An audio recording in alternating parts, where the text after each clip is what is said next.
reason, I just have this like really positive feeling that I associate with poetry. The reason why I do spoken word is because growing up, I was a pretty quiet kid.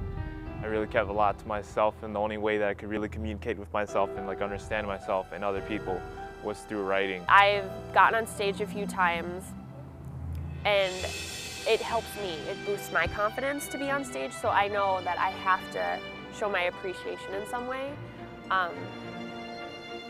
And I have more respect for them.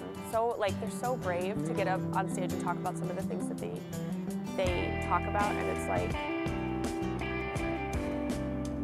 some of the stuff they lay out on the stage is sometimes unexpected, and you have to let them know that you're supporting them in that moment. My name is Celisa Grant, and I'm a sophomore. And I'm an English major with a concentration in creative writing. What does poetry mean to me? I guess poetry means self-expression. It means a level of freedom that I can only reach through writing. Yeah, it just means that I'm able to be myself on paper and I guess express myself in a way that is creative and inspiring and free. On stage, I've done a lot of theater in my life, and I'm used to like playing a part.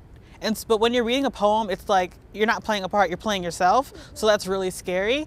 So it's very like, I guess you feel kind of naked up there, like I'm letting you see my whole soul. So that's definitely a scary feeling, but it's also very freeing, and I don't know, you just have to let it go when you get up there and just do your thing. So this poem is called I Want to Be Fly.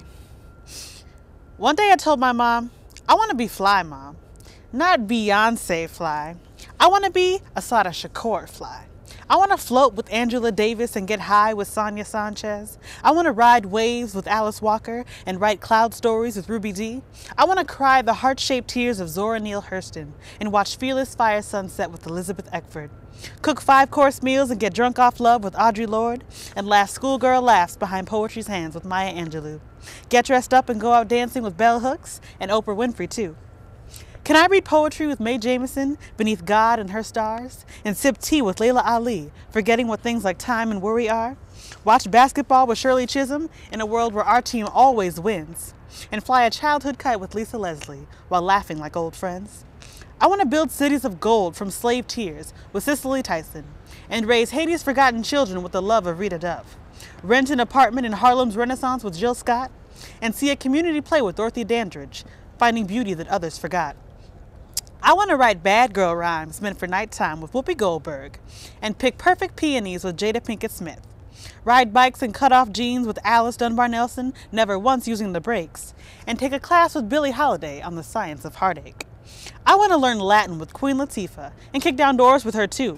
And with India Ari, I'd love to take a walk. Make it big with Angela Bassett, redefining our groove, and spend my afternoons beatboxing history with Rosa in the park. I want to live next door to Toni Morrison and pluck the pearl stories from her dirty sink bowls, walk to work with Roberta Flack, hold her hand in my heart, her heart in my soul. I want to paint masterpieces with Whitney Houston's vocal cords and write timeless ballads with Michelle Obama's pen version of King Arthur's sword. I want to travel the world in Diana Ross's pocketbook, swim in the ocean with Madam C.J. Walker, or at least a Sandy Brook, listen to soul music with Harriet Tubman and find my way home, and spend the day writing poetry with Sojourner Truth, growing taller, stronger with each poem. I want to rock an afro, raise my fist in the air, be full-figured, sexy, and willing to share, love whoever I want to, fight for what I deserve, and Mom, I want to learn how to shoot. I want to ride horses and climb mountains, and I want to remember my thank yous for those that came before me every time I drink from a public water fountain. And I want to love myself, Mom. Ashy elbows, big teeth and all. I want to be Mahalia Jackson fly, Mom. Frances Ellen Watkins Harper fly. Etta James fly, Ruby Bridges fly, Erykah Badu fly, Marian Anderson fly, Ella Fitzgerald fly, Harriet Jacobs fly, Mary J. Blige fly, Katherine Jackson fly, Felicia Rashad fly, Aretha Franklin fly, Lauryn Hill fly. Fly like you, Mom. Thank you.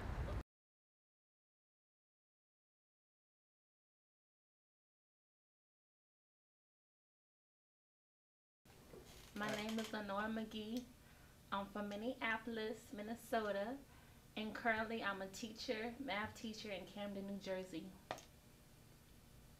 and poet. I got into poetry because I found it as a very powerful tool that I used to, first of all, express myself when I was in high school.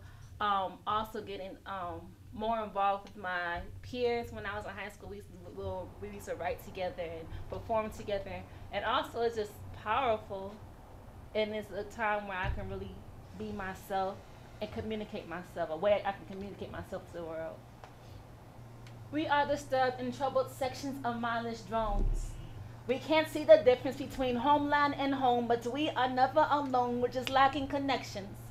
If we were to connect, we would be dangerous to oppression. We are Americans, making $2 from 2 cents because we ain't got too much sense to save our pocketbooks. Thus, we become slaves. They call us consumers, and we hang on. Flashing lights, profile pics, and celebrity rumors. Fatty tissues and cancerous tumors from high fructose meals and toxic spills in our oceans and our lakes and our ponds. I wish we were one, because then maybe we can see that we are sick. Maybe we can feel the scars from their hits. Maybe we can hear the lies from their tricks, and maybe we can taste the bonds on our lips and our tongues. Instead, we cite biblical rights that are wrong, claim destruction was of God. Nah, New Orleans and Haiti were already living on crumbs. Natural disasters only further unnatural damages that were done. And while we're on the subject, misogyny underlines King James Bible, so they leave out Adam and Steve. So men don't dare love men, while preachers are taking girls at 13. They dehumanize felons, then blame them when they become fiends. Work Africa of her commodities and claim to go green. Equate hip-hop with fool with cool. So niggas want to drop out of school, and everybody want to be a nigga. So we all get whips and chains, and we chill in our coops. Don't dare to think different, so we lynch ourselves in groups. Past the noose, I mean Grey Goose. They privatize creativity, spilling from our youth, dumb them down so they don't know the difference between death and truth, but we can't blame it on them. Hip-hop, Bush, Shaney, these are not the vices of we, because if we wanted, we could be free, but we are afraid of revolution. And everyone else is afraid of freedom from oppression, poverty, war, pollution. I guess it would take too much thinking on our own, so we settle on voting for Obama and singing political rap songs. They are still making bombs. They are still killing babies and raping moms.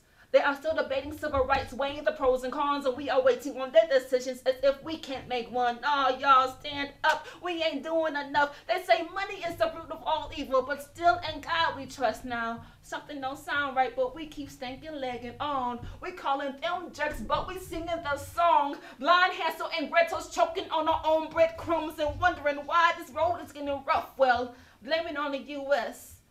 I mean us.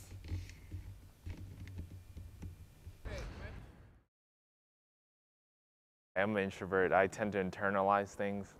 And when you get on stage, it's like you're a whole nother person. You're in a whole different world. Things don't apply anymore. And I get this a lot. People always tell me, I don't even recognize you when you're on stage. Because honestly, like when I'm on stage, it's like I'm unleashed. I can be honest with myself. And I think that's one of the most powerful things about spoken word poetry, is that it takes a degree of honesty within yourself and within the people around you.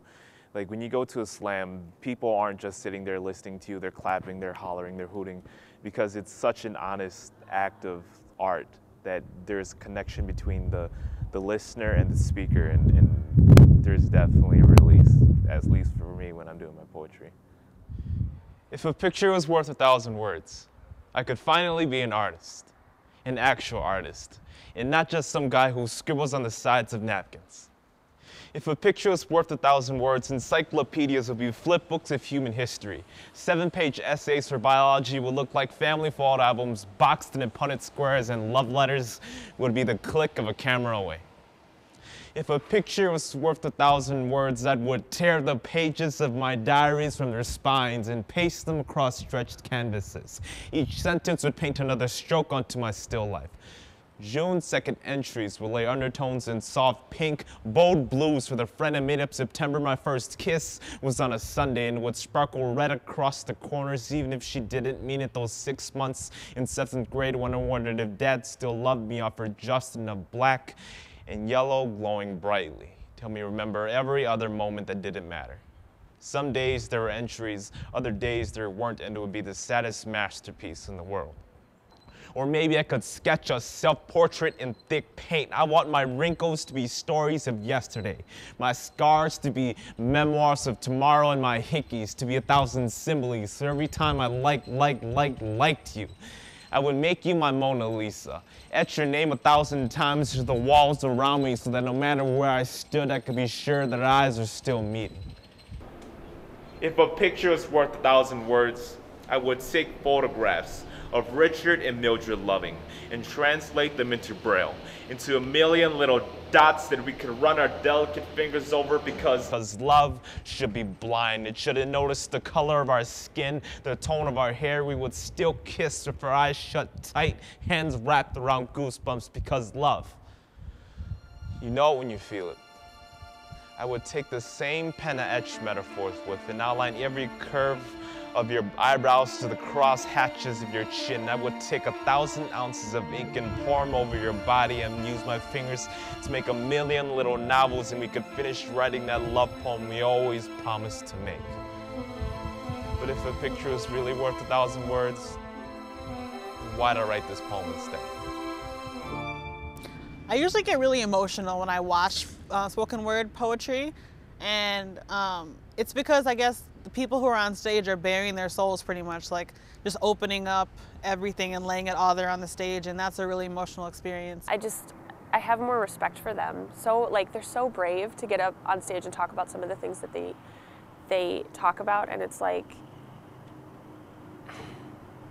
some of the stuff they lay out on the stage is sometimes unexpected, and you have to let them know that you're supporting them in that moment. Bear with me, I'm just a little nervous.